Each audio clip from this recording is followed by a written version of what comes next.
Volatile markets, so much happening around the world. Who better than Uday Kotak to share his views on what's happened in the past and a foreseeable future? Hi Uday. Muhurat, same time last year, Nifty at 7825, saw it go all the way down to 6,900 levels during the budget and back to 8,600, 8,700 levels. Are these Kabhi Khushi, Kabhi Gum moments here to stay for the markets? Kamlesh, the world is a crazy place. Okay? One day Brexit, another day Trump or no Trump, third day whether ECB increases QE or no, and the fourth day whether the Federal Reserve is going to increase interest rates faster or slower. In this entire volatility of the world, you're going to see volatility in capital markets. In that context, rather than getting excessively focused on level of Nifty, my strong advice to your customers and prospective customers and investors in general is think medium term. Think about quality companies who are doing things to build sustainable value over time. And your clients and investors should be investing in those kind of companies rather than looking at Nifty alone. On a broader basis, I do believe that volatility is the rule of the day, and you will continue to see it as you did in the last year, in the year to come as well. And therefore, good investing and good trading are going to be key for successful investment. Were the US elections or Fed rates? What to worry about more? Worry about everything, okay? This time the US elections have been one of the most bitter and personal in terms of attacks on each other. I haven't seen other elections in the US which have been so intense.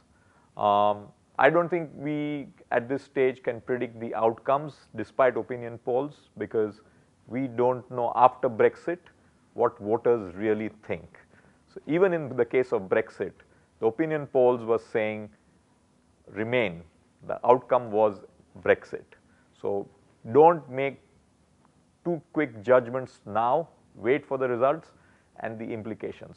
However, like in every politics, what candidates say before elections and what they do once they are in power, with the Congress and the Senate controlling them, are two different things. On the Fed rate increase, I see one increase certainly in 2016 and probably two Fed rate increases in 2017. Well, let's shift to India. Great monsoons, lower inflation, well-managed deficits, GST on the anvil and good corporate results trickling in. Shouldn't India be a place to look out for in the world economy? India is in a sweet spot, okay, from the point of view of the macro economy. All our macro indicators are probably amongst the finest that I have seen over the last 10 or 20 years, okay. So whether it is current account deficit, inflation, fiscal deficit improving, oil prices under control, all these factors are working extremely well for India. At the same time, we are seeing a significant growth in our financial savings, a continuing focus on household savings moving away from gold and real estate into financial savings, which is banks, mutual funds, equities, life insurance.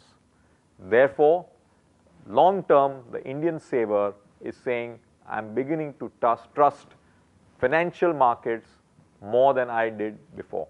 And on that, the fact that we still continue to have real interest rates, that is interest rates higher than the level of inflation, it's a good thing. It encourages people to move to financial savings. And keeping this macro in mind, along with a structural change in the financial savings scenario, means India is wonderfully positioned in a volatile world. Having said that, do not assume that India is insulated fully. There are times where there is global volatility with such a large amount of foreign portfolio investment in Indian markets, it will have some implications. But India's ability to withstand the shock is better than any other markets, and therefore a more resilient Indian capital market is something which we will see. And over time, I am a believer that Indian financial savings will produce positive returns to savers.